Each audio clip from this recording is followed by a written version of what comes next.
130 countries and jurisdictions, representing more than 90% of global GDP, have joined the statement establishing a new framework for international tax reform.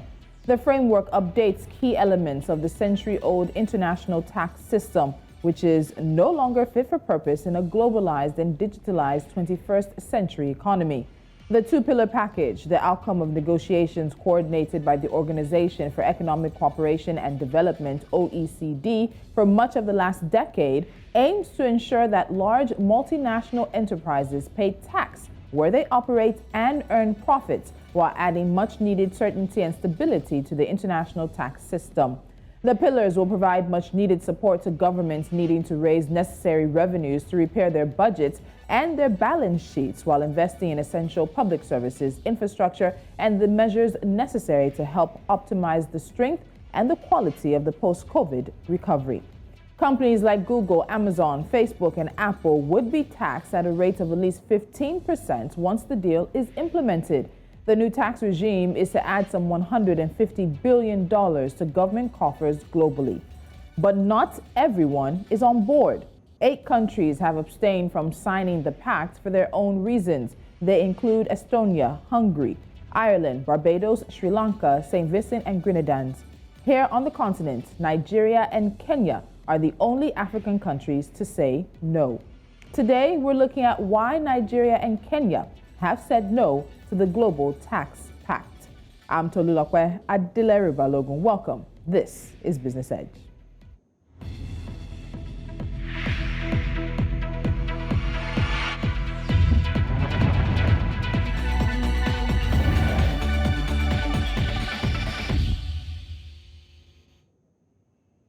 Joining me from Abuja, Nigeria, is economist and global tax advisor for Action Aid, Mtalo Msoni. We haven't seen him in a while, but it's good to see his face again. Mtalo, welcome to Business Edge. Thank you so much for joining me. Thank you. The pleasure is mine.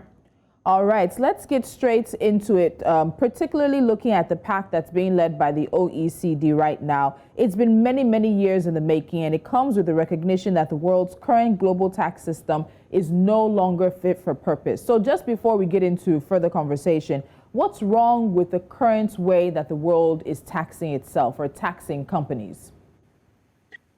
As you rightly put, the current global tax rules are not fit for purpose because they were not designed with a foresight that would be at this stage this particular year. And what I mean is that businesses are increasingly going digital. They're increasingly digitalizing, and some of the rules that are in the tax rules currently, like having a significant economic presence in a country, significant fiscal economic presence within a country, are not fit for purpose, because I can be running a business from one side of the world and providing services to people at the other side of the world. The COVID pandemic has also shown us that this is likely to be the future of businesses, as increasingly people are selling goods and services online. So you don't need necessarily to have a physical presence within a particular country for you to be able to conduct business. And I think this is essentially what is being challenged. The second thing that is being challenged is that differences in corporate tax rates have often led to big multinational companies, big multinational corporations with presence in different tax jurisdictions, shifting profits from one country to another. They can basically do this by shifting an element of their business, say the provision of a particular service or an entity that receives management fees or royalties on a service to a low tax jurisdiction. And what this means is that they will be liable to less tax in a particular jurisdiction while paying nothing or very little in another jurisdiction. So these are some of the elements in the global tax rules that have to be challenged, and the steps that are being taken globally to challenge. All right, so we're also going to get into that, because when we look at EU low tax countries, as you mentioned, like Ireland and Hungary, they're already projecting losses if this pact goes ahead. But let's also look at what the pillars are based on. Pillar 1 says that taxing rights on more than $100 billion of profits every year are expected to be reallocated to market jurisdictions each year.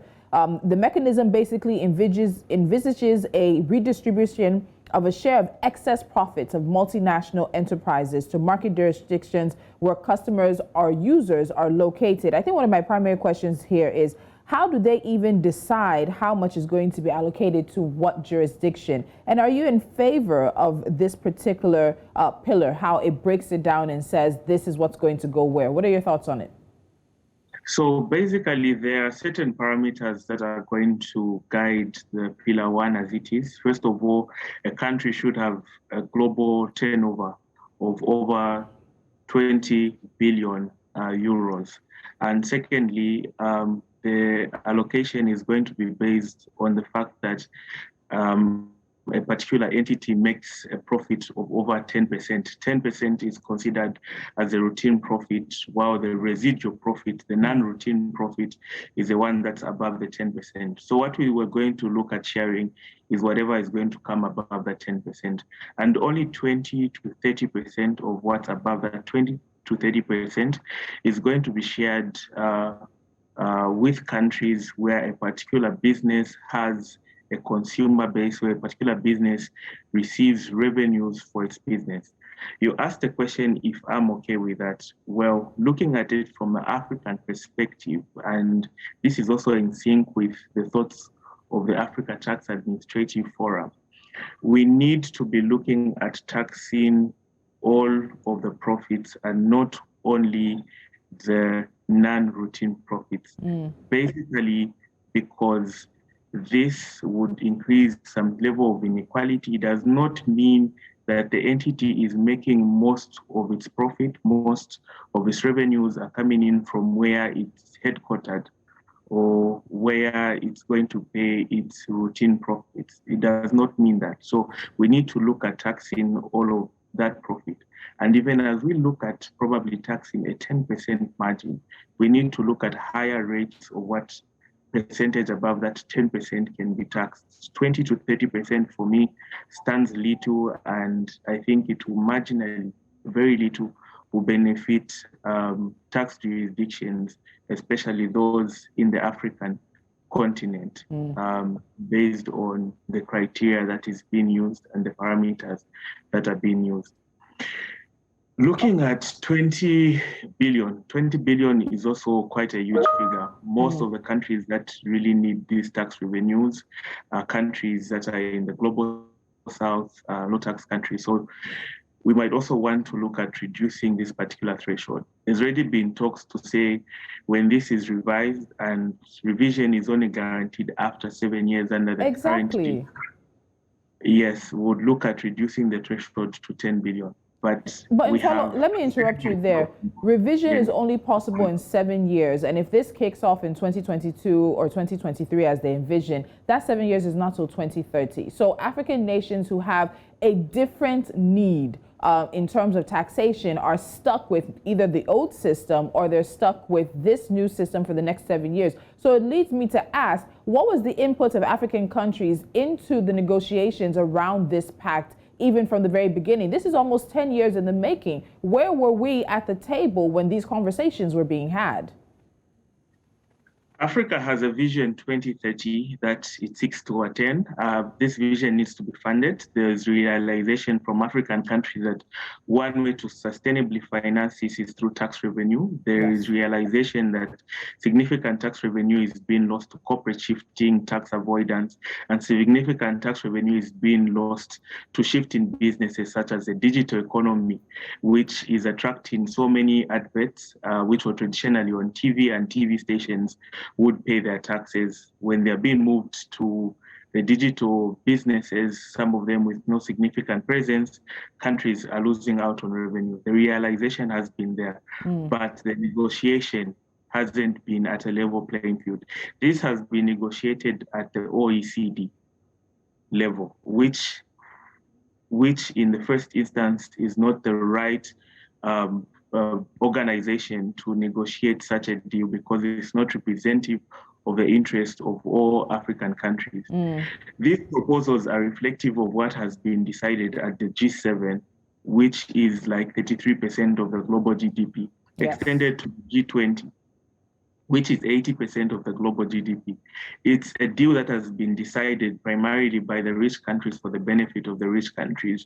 Why do I say so? If there was an equal playing field, which would come with a potential UN tax body, for instance, we would see the inputs of African countries through the African Tax Administrative Forum, which has been helping African countries shape their tax framework, being included in this. We would see there being a break of barrier between sharing routine and non-routine profits, and probably also raising the amounts of profits to be shifted. We would see a corporate income minimum tax rate increased from what is being proposed at 15% to something like 25%, bearing in mind that the African average for corporate income tax is 28%. So we would see these things reflected. So it basically tells us that there hasn't been a level footing for African countries to negotiate this deal.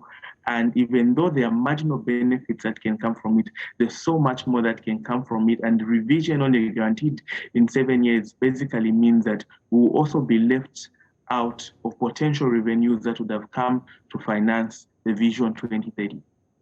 All right, Umtala, we're going to take a break because you raised a number of points that I want us to touch on when we come back. Nigeria and Kenya have refused to sign, but even though they're not the only ones who have concerns on the continent, other African countries have gone ahead to sign. And we're getting into the nitty-gritty. Currently, Nigeria and Kenya both have corporate tax rates of 30%. Setting a minimum of 15% would literally be pulling the rug out from African economies. We'll have that part of the conversation on Business Edge when we come back.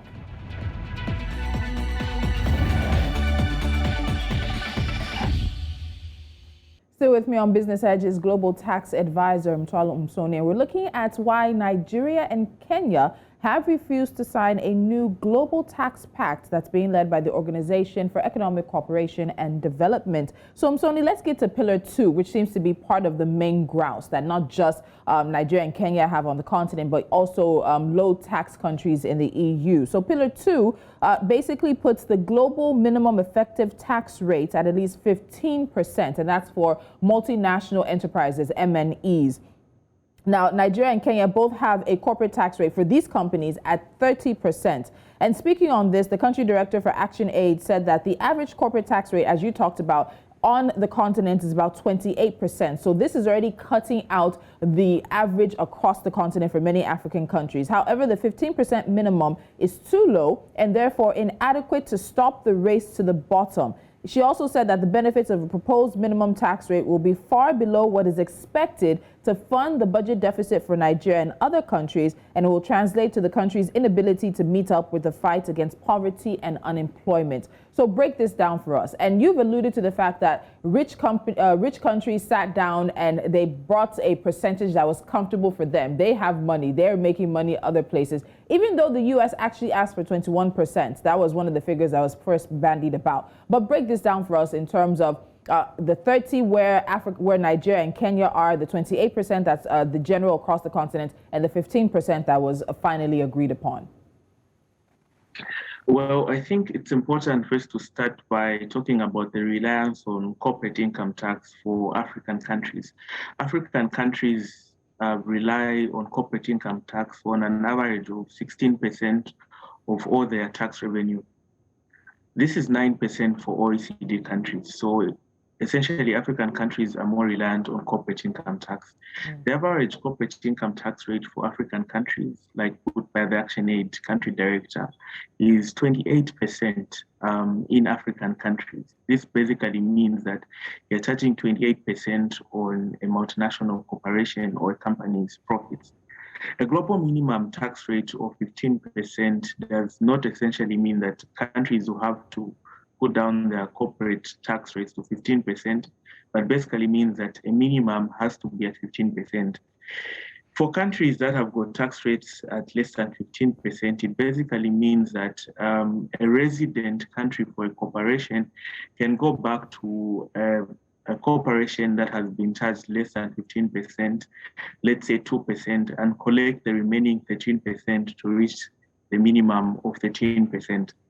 The reason why we wanted to have a global minimum tax, which is a very good idea, is to prevent multinational corporations from having the incentive of shifting part of their businesses to low tax jurisdictions so they can get away with paying very little or very minimal in tax. But having a corporate income tax rate at 15% essentially means that the incentive to shift businesses to low tax jurisdictions, in a case where you're operating in an African country with a corporate tax rate of 30%, is still there. It basically means that a country would, of course, have the incentive to collect some additional revenue, which would accrue to the countries, but then the incentive to shift the profit would still be there, and we would still be losing out on the potential revenues that would accrue to us if the businesses that have been shifted to a low tax jurisdiction were kept in a particular country. So the 15% basically undermines the fact that African countries are more reliant on corporate income tax rate, have been an average of 28%, and it basically undermines the fact that for us to defeat base erosion and profit shifting, we would have to have a minimum tax rate that's more speaking to a rate that would be in a country where a multinational corporation is operating, for them not to have the incentive of them shifting businesses to these other countries. The 15% seems to be moving towards what is in the interest of some OECD countries like Ireland. Very surprising that it didn't sign on to the deal. And it seems to be departing away from what would be in the interest of the United States, which initially proposed 21%, and African countries, which say, at least let's have a 25% so that we ensure that that incentive is totally eliminated. And I keep insisting that if we're only going to revise these rules after 7 years after signing on to them, and also having some form of treaties to ensure that they are well enacted, it basically means we'll be losing out on additional revenue. And there's actually a fear that having a corporate income tax rate of 15% would actually trigger a race to the minimum.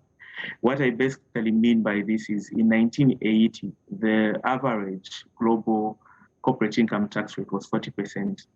In this particular year, in 2021, the average rate is 24%.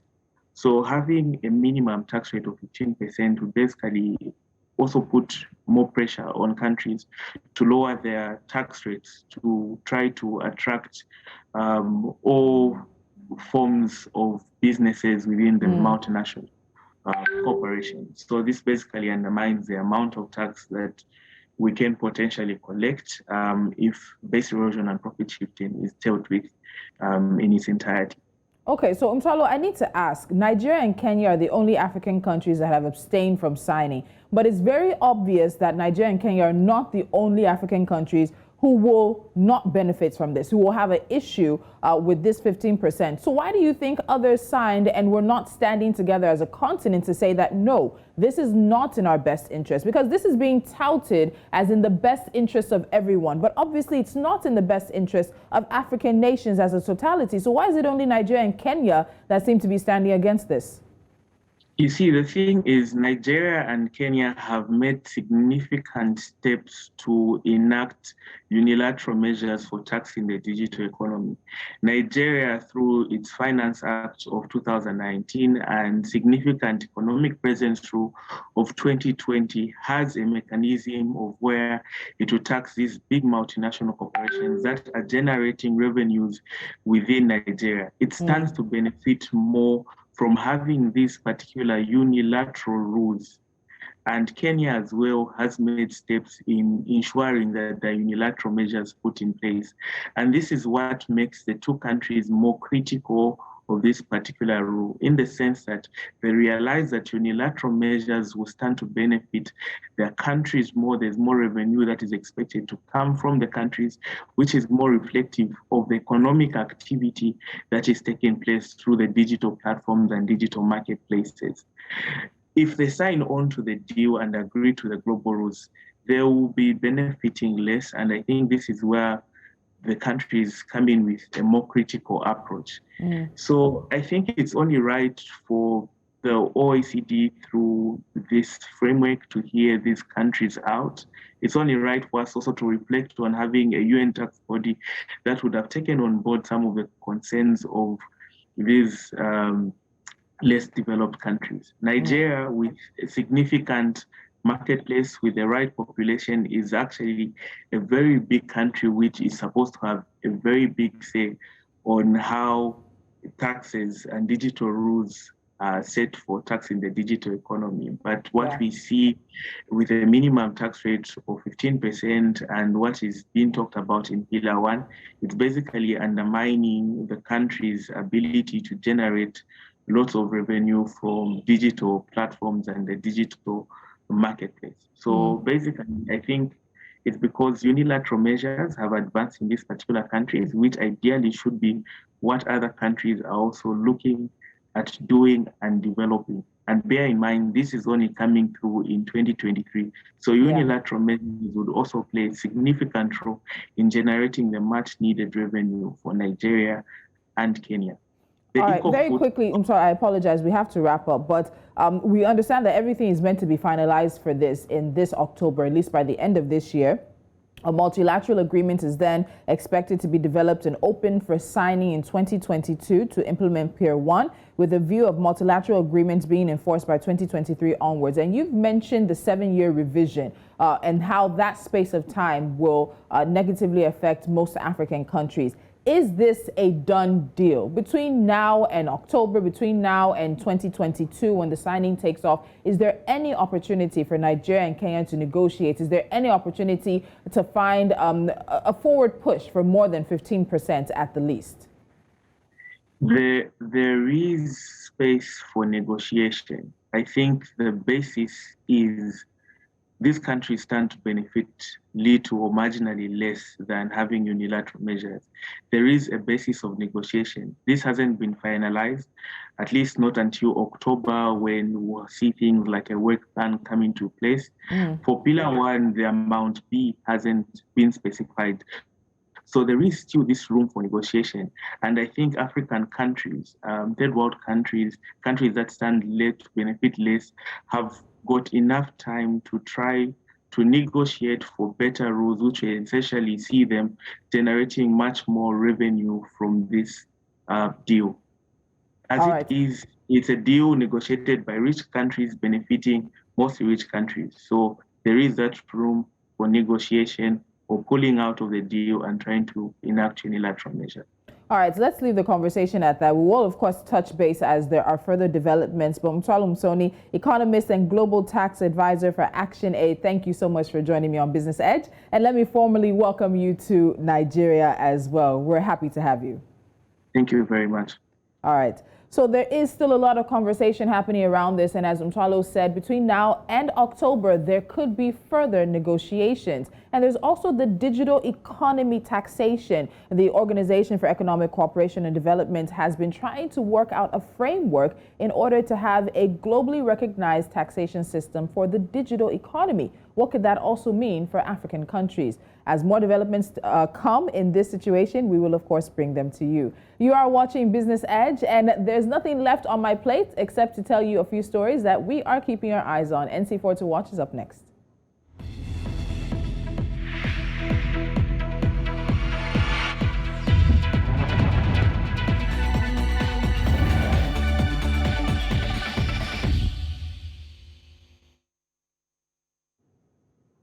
And these are a few stories that we're keeping our eyes on, and we start with global foreign direct investment flows, which are projected to recover in 2021 after a 35% drop last year due to the COVID-19 crisis. Now, the latest United Nations World Investment Report shows that foreign direct investments fell by a third to $1 trillion in 2020 compared to $1.5 trillion in 2019 due to the lockdown induced by the coronavirus pandemic across the world. Developed economies suffered the biggest decline, where FDI fell by 58%, while FDI to developing nations dipped by just 8%. Zimbabwe's diaspora remittances jumped 58% last year to about $1 billion, a development that helped cover gaps left by trade disruptions caused by the COVID-19 pandemic. Now, due to the improved remittance inflows, Zimbabwe managed to record a current account surplus. The current account records the value of exports and imports of both goods and services and international transfers of capital. Zimbabwe's diaspora remittances defied a projected decrease to hit record levels. Zoom Video Communications Incorporated has informed its customers in Kenya of plans to begin charging value-added tax on its operations beginning August 1st, 2021. It joins Facebook and YouTube, who are already charging VAT in Kenya. Taxing digital market suppliers in the country became effective on January the 2nd, 2021. And finally, electricity power generation in Nigeria dropped below the 4,000 megawatts mark on Tuesday. The total generation in the country stood at 3,958.7 megawatts as of 6 a.m. Tuesday, down from 4,270.7 megawatts on Monday. This is according to data from the Nigerian Electricity System Operator. Although the data did not state the cause of the decline in generation on Tuesday, gas and transmission constraints are the major challenges facing power stations in the country.